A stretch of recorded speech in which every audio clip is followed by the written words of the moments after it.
What up, YouTube? T-Movies here.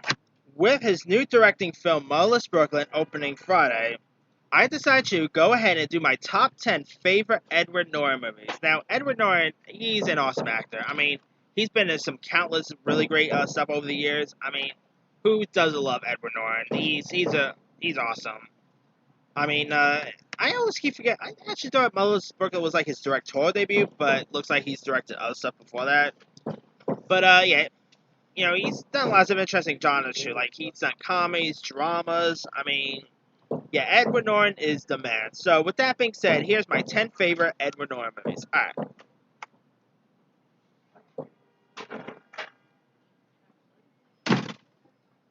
Coming in at number 10, it is the film Stone. Now, the film is directed by John Curran, who also directed Norton in the movie The Painted Veil.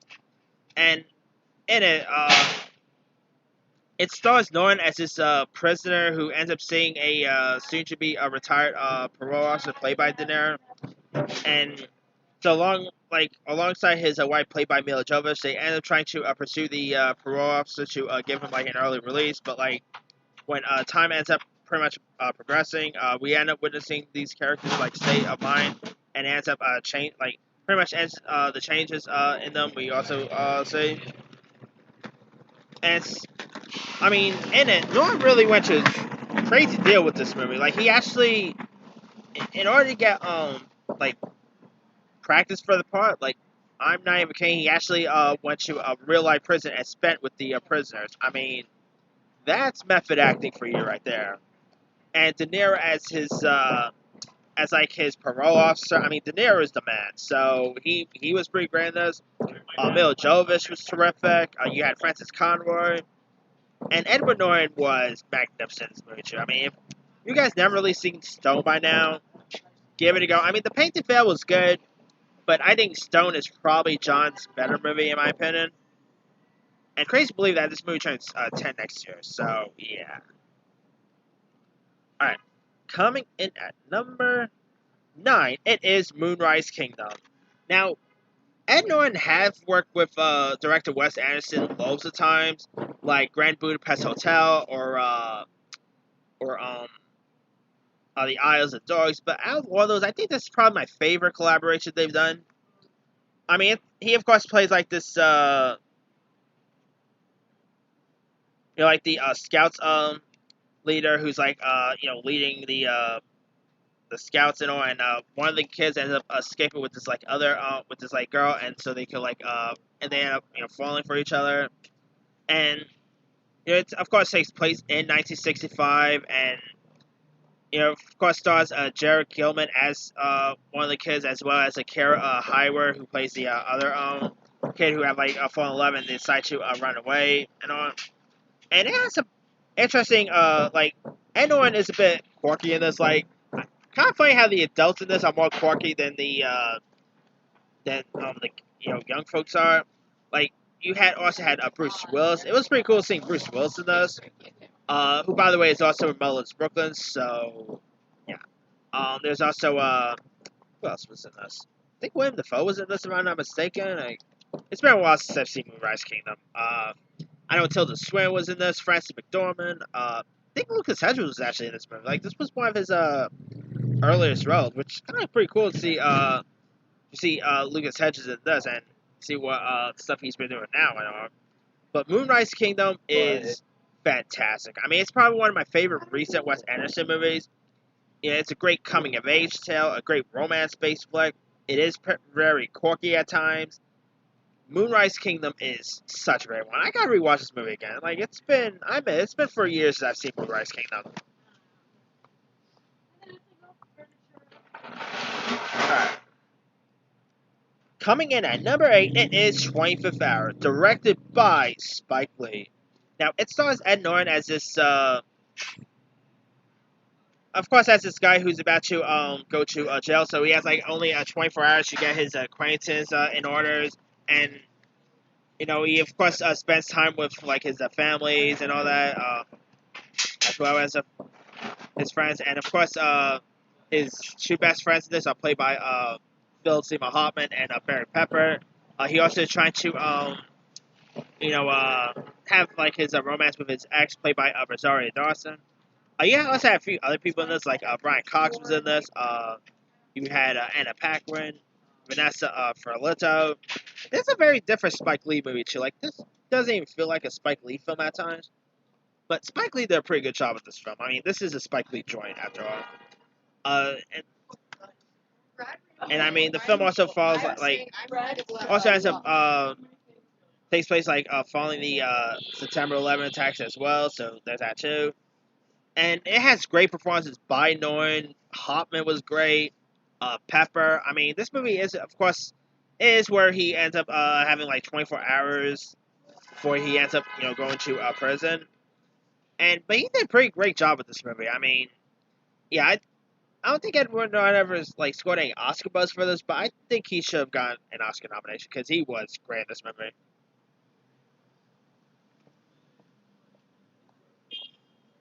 All right, coming in at number 7, it is Primal Fear. Now, the film stars Edward Norton, who plays like this teenage altar boy who is accused of murdering this archbishop, and so like he ends up. Of course, you have Richard Gere, who plays like his plays the guy who like his lawyer who's trying to acquit him of charges. You also got the aforementioned Frances McDormand was also in this. Laura Linney.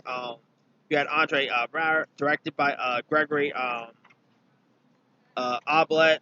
Some really great cast members. I mean, great performances by Richard Gere, by Ed Norton. This is a really cool murder mystery thriller, a great courtroom based film. I mean, yeah, Primal Fear is really terrific. I mean, I'm a sucker for these type of movies too. So yeah, but yeah, the performances definitely is worth the movie to watch the movie as well. I mean, yeah, great film. I mean, if you guys ever see Primal Fear, give it a go. And the end, like the twist, will also leave you hanging. I'm really not gonna spoil it because I still don't like. I know the movie's been around for years, but God knows still how many people who still haven't seen Primal Fear yet. So I'm not really gonna. I mean, there could be someone watching this who had never seen or even heard Primal Fear, and I don't spoil it. So I'm not. I mean, I know the movie's been out for a while, but anyway. Coming in at number 6, it is Birdman. Now, my favorite scene is probably the fight scene between Michael Keaton and Ed Norton. That scene was pretty funny to watch. Now here, of course, he of course plays Ed Norton, of course, plays Michael Keaton's colleague, one of the colleagues who ends up acting in the film that Michael Keaton is working on, and so and he also tries to have a intimate relationship with Naomi Watts' character. So Naomi Watts and Ed Norton have actually worked together before The Painted Veil, and Norton and Watts, I don't know, were both terrific in Birdman. And I believe Ed Norton scored an Oscar nomination for this, if I'm not mistaken. I gotta double check that. And also, Alejandro G. Onarichu did a great job at directing this movie. This movie's pretty hilarious. It's very you also great cast. I mean, Michael Keaton, Emma Stone. Who else was in this? Oh yeah, Naomi Watts, Andrea Riseborough, Zach Galifianakis. What a great cast! I mean, of course, the Birdman was pretty cool. Like I said, the fight scene between Keaton and Norton was pretty decent. Like, if you guys never really seen Birdman by now, give it a go. Such a really great film. All right. Coming in at number 5, it is Rounders. Now, Rounders is really great. You got Matt Damon, who of course plays like this poker gamer named Mike McDermott, who ends up losing this poker game against this Russian gangster named Teddy KGB, played by John Malkovich. And so he's under pressure from his girlfriend Joe, who he promises to quit gambling. And so so this pretty much lasts until his friend Leslie Warm Murphy, played by Ed Norton, ends up getting out of prison and needs to pay off an old debt. So the pair ends up coming close to earning the money back, and but they also end up being caught cheating, and so yeah, they pretty much try to find out the debt that is that is a owed to Tay, and must pretty much make one last ditch to effort to beat the Russian and all. And so, like, John Malkovich pretty much, like, plays the bad guy here. You also had, Gretchen Mol, who, of course, played the, Matt Damon's girlfriend, was terrific. I mean, that woman still looks good. I'm not, I can't remember how old she is now. I think she's probably in her 40s or whatever. Or probably could be early 50s. I can't remember how old she is. But Gretchen Moss, that woman still looks great. I mean, she a bit reminds me of Marilyn Monroe at times because of how blonde she is. Other people, you also had Mark Landau was in this. John Turturro. I mean, I'm not that much of a poker guy, but I do love me watching a good poker movie, whether it's this or Molly's Game. There's not many poker movies around there, but Rounders, definitely one of the best. And I remember hearing words that they might do a sequel to this, but I don't know if that will ever happen. Alright. Coming in at number 4, it is The Italian Job. Now, The Italian Job is, of course, a remake of the 1969 Michael Caine film, and it's directed by Straight Outta Compton director F. Gary Gray, and it features a great cast that includes the likes of Mark Wahlberg, who, of course, plays the Michael Caine role. You also had Charlize Theron, Jason Statham, Donald Sutherland, Mos Def, Seth Green.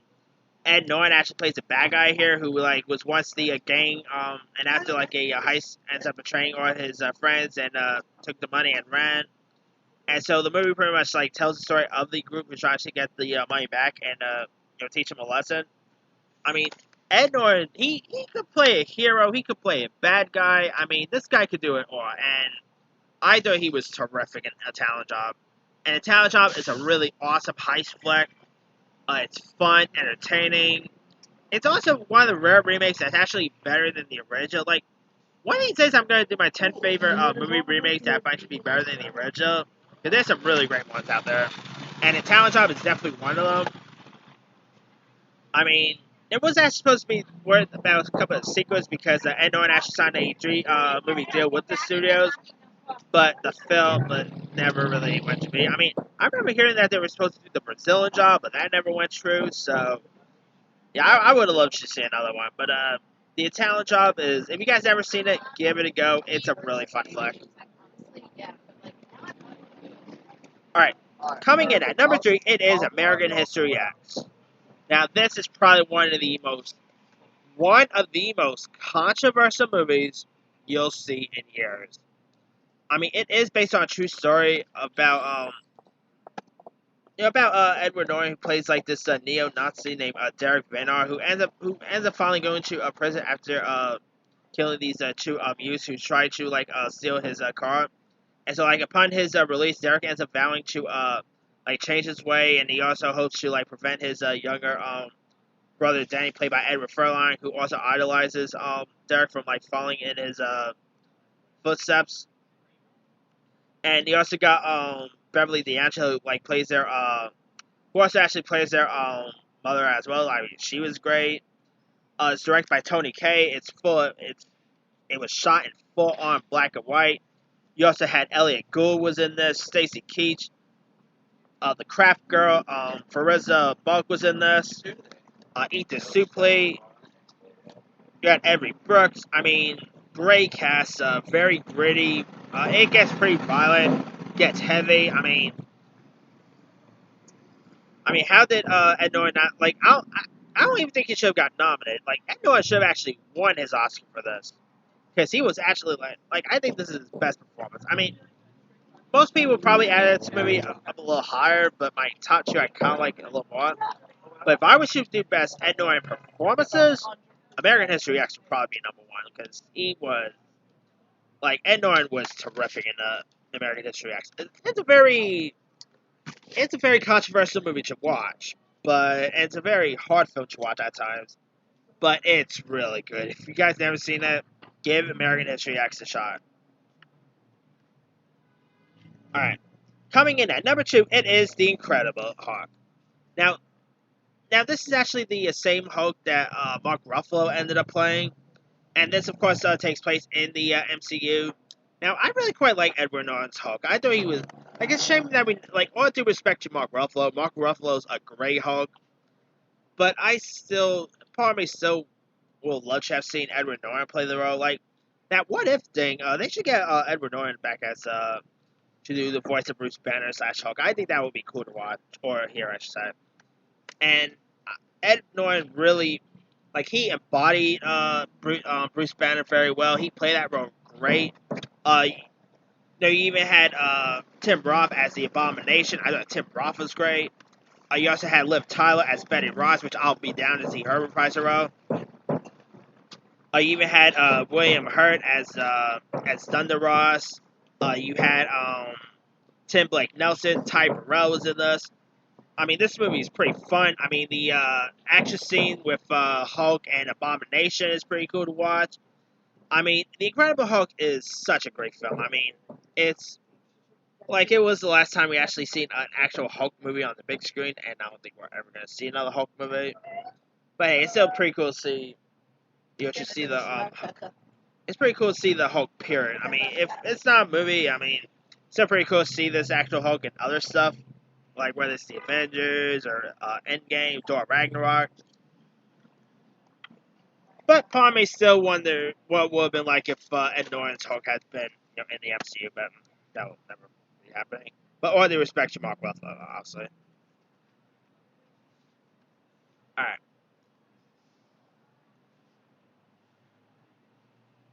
Coming in at number one, my favorite Ed Norton movie of all time is also my favorite Brad Pitt movie, actually. So it's kind of cool here.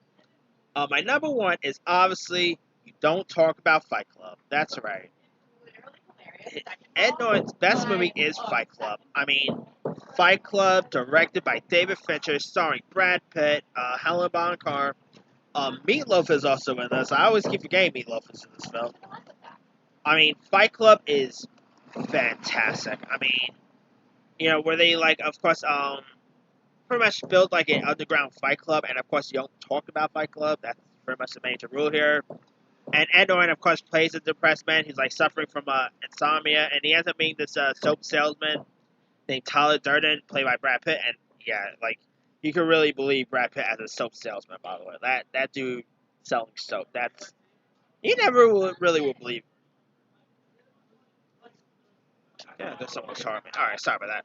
Anyway, you would not believe someone like Brad Pitt will sell soap. No, I'm fine. We won't be sure. We won't be sure. But anyway, yeah, Brad Pitt and Ed Norton, like the fight scenes are pretty intense to watch. Of course, you got Helen Bonham Carter, who ends up pretty much being like where Tyler ends up attracting to. Carter was terrific here. I mean, this movie is loads of great. It has an interesting twist at the end that you really didn't see coming. Crazy to believe that this movie is 20 years old. I mean, wow. It's also David Fincher's best work. I mean, who doesn't love Fight Club? It's terrific. I mean, it's a great fighting flick. It's great character development. I mean, really amazing film. If you guys ever really seen Fight Club by now, give it a go. It's a terrific one. Alright. That's pretty much it. Let me do the quick rundown. 10, Stone. 9, Moonrise Kingdom. 8, 25th Hour. 7, Primal Fear. 6, Birdman. 5, Rounders. 4, The Italian Job.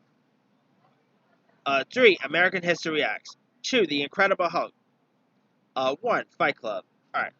Now, there's those other Ed Norton movies that I probably could have added that were also pretty good. Let's see. Film water, and I keep thinking it's raining or something. I think I'm below an air conditioning, that's why. But anyway, Ed Norton's other films, The Painted Veil, Red Dragon with Anthony Hopkins, Keeping the Faith, which he also directed, and that had Ben Stiller in it. Down in the Valley, People vs. Larry Flint, which is another courtroom-based movie, and that had Woody Harrelson in it. The Score, which also had Robert De Niro, and that was actually, I believe that was Marlon Brando's last film, if I'm not mistaken. Death to Schmoochie, Leaves of Grass, The Illusionist, Frida, Everyone Says I Love You. He also was in Pride and Glory with Colin Farrell, and I did not know that was good. He was in Kingdom of Heaven with Orlando Bloom. That was so good. Born Legacy, which was an okay film. That was actually an okay action movie, not a good war movie, to be honest, yeah. He actually voiced a Vega in Sasha's Party. Yeah. He was in Isles of Dogs. Thanks for Sharing. He appeared in. Um, yeah, I know it's been some pretty interesting stuff over the years. Clara Beauty with Will Smith. That was actually pretty decent. Of course, lots of Wes Anderson movies like Eyes of Dogs, Moonrise Kingdom, Grand Budapest Hotel, I mentioned that. But let me leave it to you guys. What are some of your favorite Edward Norton movies? Drop a comments below. Don't forget to like, subscribe, hit that bell for more notifications. This here is Team Movie Sign.